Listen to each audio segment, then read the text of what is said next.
বন্ধুরা, আজকের ভিডিওটা মূলত তাদের জন্য যারা সহজে একটা সরকারি চাকরি চাইছো, দীর্ঘদিন প্রিপারেশন নিচ্ছ, কেন্দ্র এবং রাজ্য সরকারের বিভিন্ন পরীক্ষা দিয়েছো, হয় পাস করোনি বা পাস করে এমন একটা স্টেটে পোস্টিং পড়েছে যেখানে যাওনি। লাখ টাকা চাকরি হলেও অন্য স্টেটে গিয়ে করবো না, এরকম একটা মেন্টালিটি রয়েছে। 9টা থেকে 5টা ডিউটি করবো, কোনো ঝামেলা নেবো না, কোনো রেসপন্সিবিলিটি নেবো না, হ্যাঁ যাবো কাজ করবো চলে আসবো টাকা পাবো, এরকম একটা মেন্টালিটি যাদের রয়েছে, বা টিচারশিপের জন্য দীর্ঘদিন অপেক্ষা করছিলে, বিএড বেসিক সব করে রেখেছো কিন্তু টিচারশিপ হয়নি, একটা চাকরির জন্য যাদের জীবনের একটা অধ্যায় আটকে আছে, তাদের জন্য আজকের এই ভিডিওটা। তোমাদের জানিয়ে রাখি যে আগামী 1.5 থেকে 2 বছরের মধ্যে তোমরা একটা সরকারি চাকরি পেতে পারো, এবং ওয়েস্ট বেঙ্গলের মধ্যেই, ওয়েস্ট বেঙ্গলে পাওয়া সিভিল চাকরিগুলোর মধ্যে অন্যতম সহজ পরীক্ষা হয় এটা। তো কী সেই এক্সামটা? সেই এক্সামটা হচ্ছে ওয়েস্ট বেঙ্গল পাবলিক সার্ভিস কমিশনের ক্লার্কশিপ এক্সাম। এর নোটিফিকেশান দীর্ঘদিন আগে বেরিয়ে গেছে, তোমরা আশা করি সবাই অ্যাপ্লাই করেও দিয়েছো। এবারে এর স্টাডি প্ল্যান কী হবে, কীভাবে তোমরা পাস করবে, বা স্টেপগুলো কী কী রয়েছে, বা কারা ফেল করবে, সব নিয়ে আজকে আমি এই ভিডিওটাতে আলোচনা করব। প্রথমেই বলে রাখি, এক্সামটা কিন্তু অত্যন্ত ইজি হয়। 2019 সালে আমি তখন প্রিপারেশন জাস্ট 1 থেকে 2 মাস শুরু করেছি, সেই সময় আমি এর এক্সামটা দিয়েছিলাম। তো সেই এক্সপিরিয়েন্স থেকে আমি তোমাদের আজকে বলবো যে কোন কোন টপিক বেশি এখানে কোশ্চেনে আসে বা কীভাবে পাস করা যায়। তো এর এক্সাম প্যাটার্নটা কীরকম হয়? এর এক্সামটা মূলত 3টে স্টেপে হয়। প্রথমে হয় প্রিলিমিনারি, 1.5 ঘন্টায় 100 নম্বরের পরীক্ষা। পাটিগণিত থাকে 30 নম্বরের, ইংলিশ থাকে 30 নম্বরের, এবং জেনারেল স্টাডিজ থাকে 40 নম্বরের। এরপরে এই প্রিলিমিনারিতে যারা পাস করবে তারা যাবে মেইনসে, ডেসক্রিপটিভ এক্সামে। সেটা হয় 100 নম্বরের 1 ঘন্টায়। তাতে বাংলা থাকে 50 এবং ইংলিশ থাকে 50। সেখানে প্রেসি লিখতে হয়, সেখানে রিপোর্ট রাইটিং আছে, ট্রান্সলেশন আছে, এরকম বিভিন্ন টপিক রয়েছে। তো এতে যারা কোয়ালিফাই করবে তারা যাবে একটা কম্পিউটার টেস্টে। সেই computer typing test 20 word per minute typing test pass করলেই তোমরা কিন্তু লাস্টে সিলেক্টেড হয়ে যাবে। তো এখানে 3টে মূলত পোস্টে রিক্রুটমেন্ট হয়, সেটা হচ্ছে সেক্রেটারিয়েট, ডিরেক্টরিয়েট এবং রিজিওনাল। হাই স্কোর করতে হবে, তখন সেক্রেটারিয়েটে পোস্টিং হবে। মিডিল স্কোরে হচ্ছে ডিরেক্টরিয়েট, এবং লাস্টে যারা সিলেক্টেড হবে তারা রিজিওনালে সিলেক্টেড হবে। তো কোন কোন টপিক পড়বো, কোন কোন টপিক ছাড়বো, কীভাবে পড়লে পাস করবো, বা কারা ফেল করবে, টোটাল স্টাডি প্ল্যান এবং গাইডেন্স আমি আজকে তোমাদের এই ভিডিওতে দেবো। 2019 সালে বললাম আমি যে আমি এক্সামটা দিয়েছিলাম, সেই সময় আমার চেয়ে সামান্য একটু প্রিপারেশন যাদের মোটামুটি ভালো ছিল তারা প্রত্যেকে কিন্তু এই চাকরিটা পেয়ে গেছিলো। এবং আমার পরিচিত একটা দাদা, সে কিন্তু এটা সেকেন্ড হয়েছিল, মানে ওভারঅল ওয়েস্ট বেঙ্গলের সেকেন্ড পজিশন নিয়েছিল।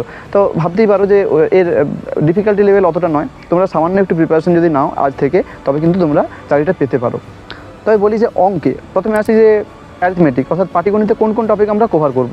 Percentage, profit and loss, time and work, ratio proportion, pipe and cistern, boat and stream, divisibility rules অর্থাৎ বিভাজ্যতা যে সমস্ত রয়েছে, লসাগু গসাগু, এলসিএম জিসিডি, সেই সাথে গড়, অ্যাভারেজ অ্যান্ড লিঙ্ক আপ, তার সাথে সিম্পলিফিকেশন অর্থাৎ বেসিক নিউমেরিক্যাল যে সিম্পলিফিকেশন, এই টপিকগুলো ভালো করে আমাকে কিন্তু পড়তে হবে। ভালো করে বলতে কি, টপিকগুলো জানতে হবে। মানে অ্যাকচুয়ালি এখানে তোমাকে মেনসুরেশন, জিওমেট্রি বা বীজগণিত যেটা অ্যালজেব্রা, কোনো কিছু অ্যাডভান্স লেভেলের করতে হবে না। মানুষ অঙ্ক শিখতে গেলে যেগুলো দিয়ে শুরু করে সেগুলোই জাস্ট পড়তে হবে, এবং এখানে ডিফিকাল্টি লেভেলও খুব ডেপথে থাকে না, একদম ব্যাপারগুলো জানলেই হবে। তাই বলছি যে এই টপিকগুলো ভালোভাবে তোমরা শুরু করো, কভার করো। অঙ্ক একদম পাতি লেভেলের, একদম সহজ লেভেলের আসবে। আমি সেই সময় 2 মাসের প্রিপারেশনে আমি অঙ্কে 30-এর মধ্যে 29 পেয়েছিলাম। এবারে ওভারঅল তখন আমি ইংলিশ আর জিএস জেনারেল স্টাডিজ কিছুই পড়া শুরু করিনি, তাই ওভারঅল কাট অফ 65 না কত এসেছিলো একটা, আমি পেয়েছিলাম ওই 62 মতো, তাই আমার হয়নি। কিন্তু এক্সামের মানে এক্সপিরিয়েন্স থেকে বলছি যে এই কোশ্চেনগুলো অত্যন্ত সহজ আছে, মানে তোমরা যদি সামান্য একটা প্রিপারেশন নিয়ে যাও তোমরা কিন্তু এটা পাস করতে পারো। এরপর আসি ইংলিশে। ইংলিশে কোন কোন টপিক পড়বে?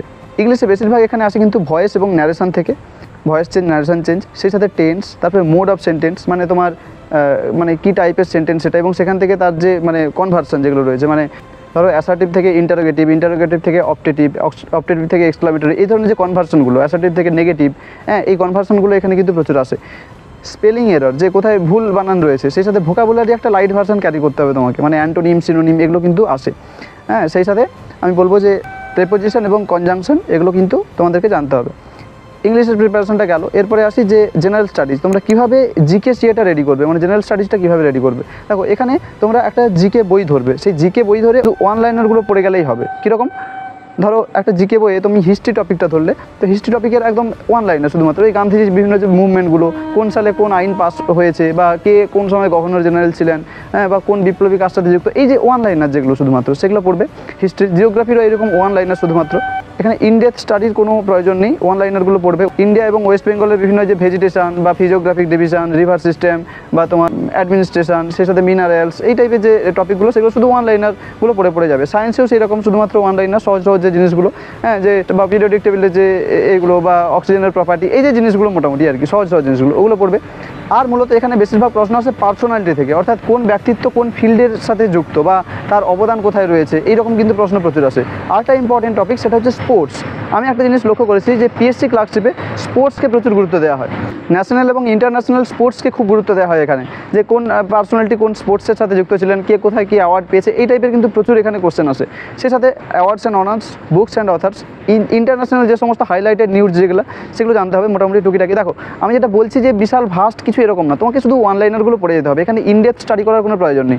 ধরো জ্যাভেলিন থ্রোতে আমাদের কে পদক পেয়েছে এটা জানলেই হবে, সে কত মিটার ছুড়েছে, রানার্স আপ কে ছিল বা কোন কান্ট্রিতে হয়েছে, এত কিছু ডিটেলিংয়ের দরকার নেই, এগুলো অন্য চাকরির জন্য আছে।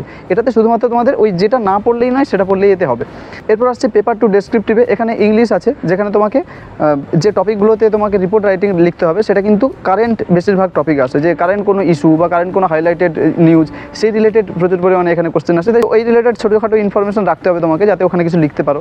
দেখো এবারে এখানে ডেসক্রিপটিভটা মূলত যেটা হয় বললাম যে বাংলা এবং ইংলিশ 50-50, সেখানে 15-15-20 এরকম নাম্বার ডিস্ট্রিবিউশন থাকে দুটোতেই। তো কারেন্ট টপিকের উপরে হবে, এবং ফরম্যাটটা এখানে খুব ইম্পর্টেন্ট, ফরম্যাটের উপরে তোমরা একটা কিন্তু নাম্বার পাবে। সেই সাথে দেখো 1 ঘন্টায় যেহেতু আমাকে 50-50-100 নাম্বার কভার করতে হচ্ছে, সেখানে বিশাল কিছু আহামরি কেউ লিখে দেবে না, শুধুমাত্র ওটা কভার করে আসা, এতেই তোমরা কিন্তু পাস করে যেতে পারবে। এতে যারা পাস করবে তারপর তারা টাইপিং টেস্টে যাবে। টাইপিং টেস্টটা কীভাবে করবে, যে কোনো একটা সাইবার ক্যাফেতে যাবে, সাইবার ক্যাফেতে গিয়ে তোমরা বলবে যে আমি টাইপিং টেস্টের প্র্যাকটিস করব, ওরা দেখা যাবে হয়তো তোমার হচ্ছে কিছু টাকা নেবে, তারপরে তোমাকে কম্পিউটারে অ্যাক্সেস দিয়ে দেবে, অথবা তোমাদের যদি বাড়িতে কম্পিউটার থাকে খুবই ভালো, বা মোবাইলে কিবোর্ড লাগিয়েও করা যায়। এই কম্পিউটার টেস্টে তোমার 20 ওয়ার্ড পার মিনিট স্পিড দরকার। দেখো এতে ঘাবড়ে যাওয়ার কিছু নেই, 20 ওয়ার্ড পার মিনিট বিশাল কিছু স্পিড নয়। প্রথম যে টাইপিং শুরু করে তারও মোটামুটি 13-14-15 এরকম টাইপিং স্পিড হয়। আমি প্রথম যখন শুরু করেছিলাম ওই 18 ওয়ার্ড পার মিনিট এরকম কিছু একটা হয়েছিল। তো সেটা যদি তোমরা একটা 7-8 দিন প্র্যাকটিস করো, 10 দিন 15 দিন খুব বেশি হলে, তবে কিন্তু তোমাদের মোটামুটি 22-23 ওয়ার্ড পার মিনিট নর্মালি চলে আসবে। তো এখানে টাইপিং টেস্টেও কিছু ভয় পাওয়ার নেই। এবার আসে যে কাট অফটা কীরকম যাবে, যে কত আমি টার্গেট করে পড়বো।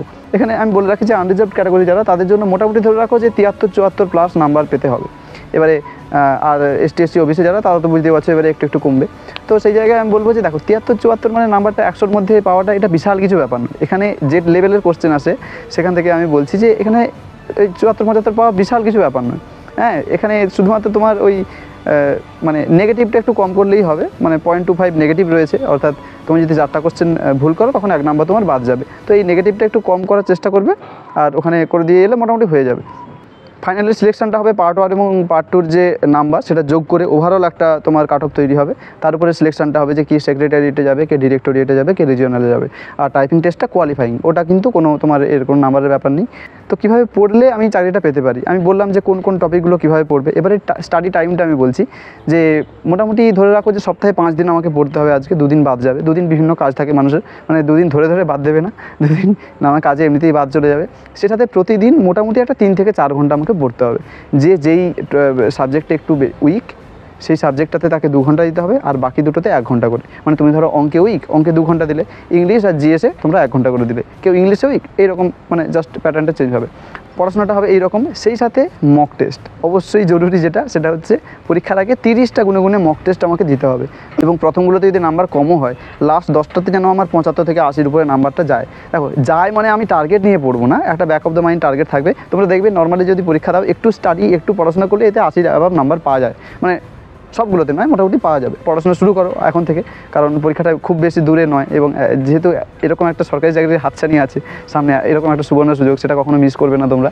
এবারে বলে রাখি যে কারা ফেল করবে। আমি তো বলছি যে সহজে পাওয়া যাবে, একটু পড়াশোনা করো সহজে পাওয়া যাবে, তবে তো সবাই পেয়ে যাবে। হ্যাঁ, ফেলটা করবে কারা আমি বলে রাখছি। দেখো যারা এখন থেকে কোনো পড়াশোনা করবে না, তারা ভেবেই নিয়েছে এটা সহজ, আমি গিয়েই ওখানে পাস করে যাব, তারা ফেল করবে। আরেকটা কমিউনিটি ফেল করবে যারা কিনা অ্যাডমিট বেরাবে বা এক্সামের ডেট ঘোষণা করবে, তারপরে একটা ওই ফুটপাতে বই কিনতে যাবে, মোটামোটা অক্ষরে যে ক্লার্কশিপ লেখা থাকে সেই সমস্ত বই কিনে উল্টাবে, সে ফেল করবে। তারপর যারা অ্যাংশাস হয়ে পড়বে যে আমাকে 80+ স্কোর করতে হবে, এরকম একটা টেনশন নিয়ে যারা পরীক্ষা দিতে বসবে, সেখানে মানে প্রথম থেকেই ভুলভাল মার্ক করে যাবে, মানে জানুক না জানুক টার্গেট তো সেই একটা বড় ফিক্স করে নিয়েছে, তো ভুলভাল মার্ক করে যাবে। তারপর যেটা জানে সেটাতেও অ্যাংজাইটিতে ভুলে দাগ দিয়ে দেবে, তারা ফেল করবে। এই ভুলটা তোমরা করো না, যেহেতু মানে সুযোগ আছে। এই ভুলটা যারাই করবে, এই ভুলগুলো তারা কিন্তু ফেল করবে। তো আমাকে আজ থেকে ব্যালেন্সড ওয়েতে অল্প অল্প করে পড়ে যেতে হবে। দেখো এবারে প্রতিদিন যে 4 ঘন্টা বা 3-4 ঘন্টা যে আমরা পড়বো, এটাতে দেখবে অনেকটা তোমরা এনজয় করবে, কারণ ইনডেপথ বিশাল কিছু স্টাডি করতে হচ্ছে না যে ভুলে যাব কিছু, এই মনে হয় এই ডেটা ভুলে যাচ্ছি, এটা করে যাচ্ছি। মোটামুটি ওয়ান লাইনারগুলো যখন পড়তে থাকবে তখন একটা ইন্টারেস্ট আসবে, দেখবে যে নতুন নতুন নলেজ তো শিখছো, সেই জায়গায় একটা ইন্টারেস্ট আসবে। সেই সাথে সন্ধ্যেবেলা বসে তোমরা ডেসক্রিপটিভের একটু প্র্যাকটিস করবে, হ্যাঁ, একটু টেন্সটা পড়বে, এই টাইপের মানে নিজের স্টাডির মধ্যে রাখবে। মোটামুটি এখানে প্রেশার নেবে না, স্টাডির মধ্যে রাখবে, দেখবে এটা হয়ে যাবে। চিন্তার কিচ্ছু নেই, একটু প্রিপারেশান নাও, মেন্টালি একদম রিফ্রেশড থাকো যে আমাকে ওই চাকরিটা মানে পেতে হবে, এরকম একটা টেন্ডেন্সি রাখো। তো সেখান থেকে তোমরা কিন্তু চাকরিটা পেতে পারো। আরও কীভাবে মানে স্টাডি প্ল্যানিং যদি কিছু তোমাদের মানে নিজের ব্যক্তিগতভাবে মনে হয় যে আমার থেকে কোনো গাইডেন্স দরকার, তবে কমেন্ট বক্সে অবশ্যই জানিও, আমি সেটা রিপ্লাই দেবো যে কীভাবে আমার যতটুকু নলেজ আছে সেই থেকে। Best wishes for your clerkship exam. Tata. আর হ্যাঁ, সাবস্ক্রাইব করে রেখো চ্যানেলটাতে, যাতে আরও পরবর্তীকালে ভিডিও দিলে যাতে তোমরা পেয়ে যাও। টাটা।